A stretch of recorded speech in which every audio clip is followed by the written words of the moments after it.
Kalau saksi ada chart itu namanya ya. Saksi yang meringankan daripada ini kita dihadirkan ya sah-sah saja. Dari logika umum saja, uang berpindah dari seseorang ke orang lain dengan jumlah yang besar, kalau diberikan dengan cuma-cuma, wajar nggak?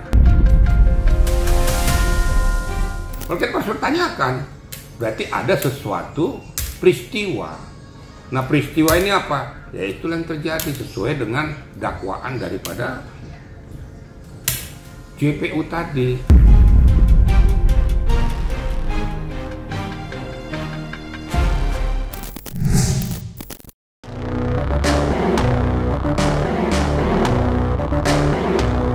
Kasus dugaan pemerasan dan tindak pidana pencucian uang (TPPU) yang menjerat artis Nikita Mirzani masih terus bergulir di Pengadilan Negeri Jakarta Selatan.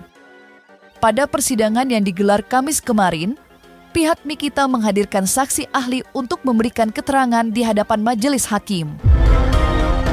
Sidang ini merupakan kelanjutan dari laporan yang sebelumnya diajukan oleh pengusaha skincare Reza Dradis.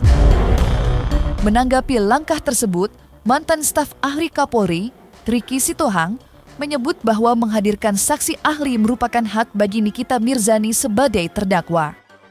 Menurutnya, keterangan saksi memang diperlukan untuk meringankan posisi sang artis dalam perkara yang sedang dihadapinya.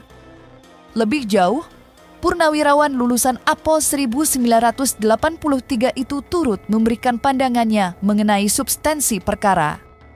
Riki menilai, uang sebesar 4 miliar rupiah yang disebut-sebut dalam kasus ini tentu memiliki maksud dan tujuan tertentu. Kalau saksi ada chart itu namanya ya. Saksi yang meringankan daripada ini kita dihadirkan ya sah-sah saja. Kan namanya juga bagaimana dikumpulkan saksi-saksi daripada yang bersangkutan untuk meringankan bahwa betul nggak saya melakukan perbuatan pemerasan, perbuatan tindak pidana. Apa kata dari CAT, dari POIS, atau dari apa dan lain sebagainya. Tinggal di dalam muatan itu ya, kita lihat dari logika umum saja, uang berpindah dari seseorang ke orang lain dengan jumlah yang besar, kalau diberikan dengan cuma-cuma, wajar nggak? Nah, itu aja, itu jawab saja sendiri. Sedangkan 50 juta aja dikasih sama ke seseorang ke orang lain aja, perlu ditanyakan untuk apa ini uang? Kan ditanya nih kan, lu kok cuma beda kalau kita nyumbang ke panti asuhan beda gitu. Kalau kita harus bertanyakan, berarti ada sesuatu peristiwa. Nah, peristiwa ini apa? Ya itu yang terjadi sesuai dengan dakwaan daripada JPU tadi. Jadi kalau artinya, saya ingatkan lagi, pengertian daripada 369 ayat 1 itu begini ya. Suatu peristiwa pidana, perbuatan tindak pidana yang dilakukan oleh seseorang. Lalu saya menyimpulkan, loh, kenapa ini dianggap pemerasan? Kenapa dianggap sebuah ada kekerasan di situ? Begitu. Menurut saya tidak. Oh, sama sekali tidak ada. Tidak ada. Jadi di situ ada negosiasi antara dua pihak. Bahwa satu pihak menggunakan argumen-argumen ya untuk memenangkan negosiasinya itu ya sah saja. Dan saya melihat bahwa itu negosiasi yang baik. Kata-kata dari Dr. Reza itu tidak ada yang menunjukkan bahwa dia tertekan. Dia selalu mengatakan gimana baiknya lah, ya, gimana baiknya. Dan dia bersedia. Ya, dia bersedia. Lalu dengan kata lain tadi dia katakan titip. Jadi dia juga punya harapan dengan adanya negosiasi ini bisnis dia akan baik gitu. Dan dia percaya pada asumsi-asumsi atau tawaran-tawaran yang dibuat oleh Ismail. Perbedaan antara pemerasan dan ancaman. Jadi kalau mengancam itu berkaitan dengan nyawa. Ya, berkaitan dengan nyawa, berkaitan dengan nasib seseorang gitu ya. Mengancam itu bisa saja berkaitan dengan memeras, bisa ya, bisa berkaitan dengan sebuah permintaan, bisa ya. Tapi dalam konteks ini saya melihat konteksnya dari awal bahwa ada orang yang ini loh masalah saya gitu, begini gitu. Tolong berarti. Ya minta tolong, itu kata lainnya. Senyum karena mudah-mudahan ya saksi ahli ini didengar sama Bapak Hakim yang mulia. Dan ini kan juga sidang terbuka ya, jadi kalian semua bisa mendengarkan ya. Semoga ini sidangnya benar-benar netral, tidak ada pihak-pihak yang berkepentingan. Jadi harusnya bisa disimpulkan nanti ketika vonis gitu. Tak hanya menanggapi soal kehadiran saksi ahli bahasa yang dihadirkan pihak Nikita Mirzani, Ricky Sitohang juga menyoroti aspek lain dari persidangan. Ia menyinggung keterlibatan saksi dari Badan Pengawas Obat dan Makanan, BPOM, yang menurut pandangannya tidak memiliki relevansi langsung dengan pokok perkara. Meski begitu, Ricky tidak menampik bahwa dalam jalannya persidangan, majelis hakim memiliki kewenangan penuh untuk memanggil siapapun yang dianggap perlu. Hal tersebut, lanjutnya, merupakan bagian dari proses pencarian kebenaran demi mengusut kasus ini hingga tuntas. Kenapa sampai BPOM itu menolak untuk menjadi saksi ahli di sini? Saya kutip satu dulu substansinya, ya. Yang jadi substansi permasalahan di sini dalam persidangan itu kan bukan masalah skincare. Ini adalah masalah dugaan pemerasan, ya, dari Nikita terhadap si Reza Gladys. Jadi apa relevansinya masuk ke BPOM? Nanti BPOM mau menceritakan apa nanti dia? Kan di dalam dakwaan itu kan udah jelas 369 Yunto 55, ya. Kemudian dikaitkan juga dengan TPPU, kan nggak ada relevansinya dengan masalah skincare. Namanya BPOM itu adalah lembaga negara. Dia harus menceritakan situasi kondisi yang diminta oleh siapapun atas nama negara. Karena yang berbicara itu undang-undang. Kalau seandainya meminta untuk menjelaskan suatu komposisi daripada skincare kah, obat atau makanan dan minuman yang dibawa naungan daripada BPOM, agar ini layak atau tidak untuk diberikan izin edar, stiker izin edar, itu yang minta itu adalah lembaga juga, atas nama lembaga.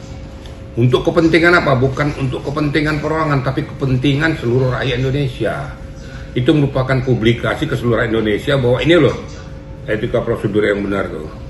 Nah, itu hanya diberikan satu contoh dari kepolisian kalau masalah kita berbicara tentang akidah hukum, ya. Yang kedua JPU, yang ketiga hakim. BPOM ada di BAP atas nama lembaga. Saya sudah berkali-kali saya bilang atas nama lembaga. Yang minta BAP itu siapa? Kan kepolisian. Itu kan lembaga yang minta, tidak bisa perorangan. Dan di BAP juga itu komposisinya tentang apa? Kan itu pasti tentang bagaimana komposisi tugas pokok fungsi BPOM dalam mencermati ini, karena ini kan dibawa-bawa dalam berita acara pemeriksaan. Nah, tentu dari pihak penyidik mau pengen mencari benang merahnya, ada nggak hubungannya ke sana. Sekali lagi saya katakan yang minta adalah lembaga negara. Ya, siapapun nggak bisa. Jaksa diminta hadir untuk saksi seorang terdakwakah dia seorang saksi, nggak bisa perorangan. Tapi kalau lembaga yang minta, wajib hukumnya. Yang tadi kan sudah saya cerita tadi. Hakim minta kepada penyidik polisian kau hadir, wajib hukum dia hadir. Karena hakim itu meminta itu atas perintah undang-undang. BPOM harus hadir. Kalau nggak hadir berarti ada apa-apa nih Taruna.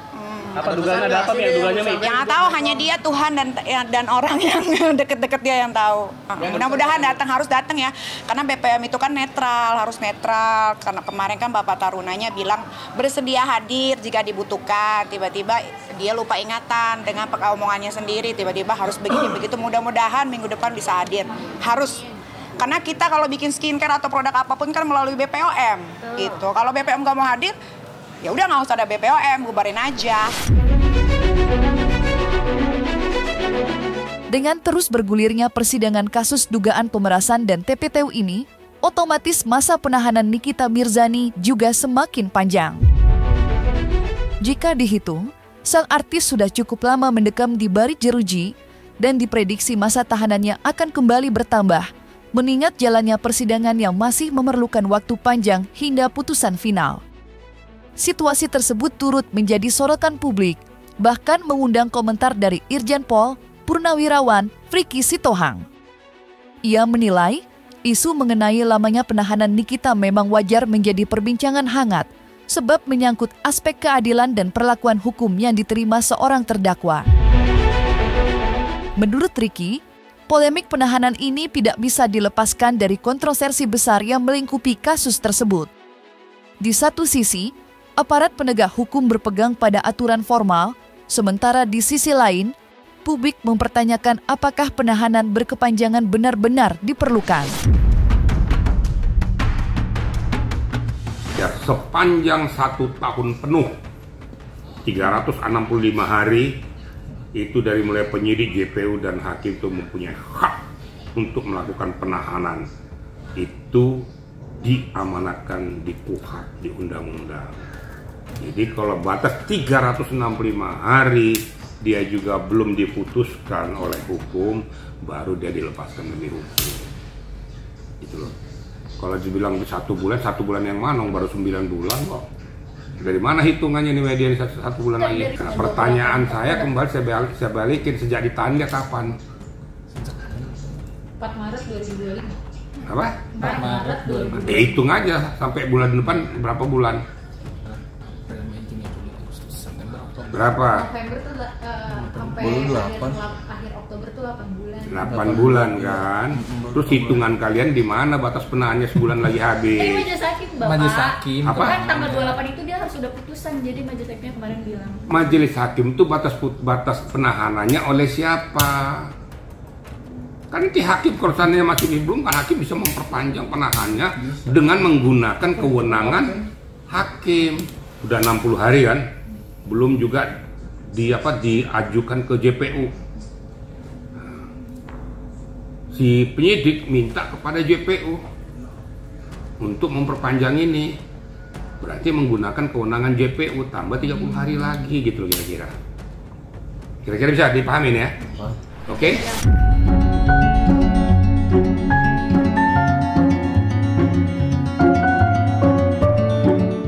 Nah, selesai sudah Cumi Lovers. Jangan lupa untuk like, subscribe, dan juga share channel YouTube Cumi Cumi.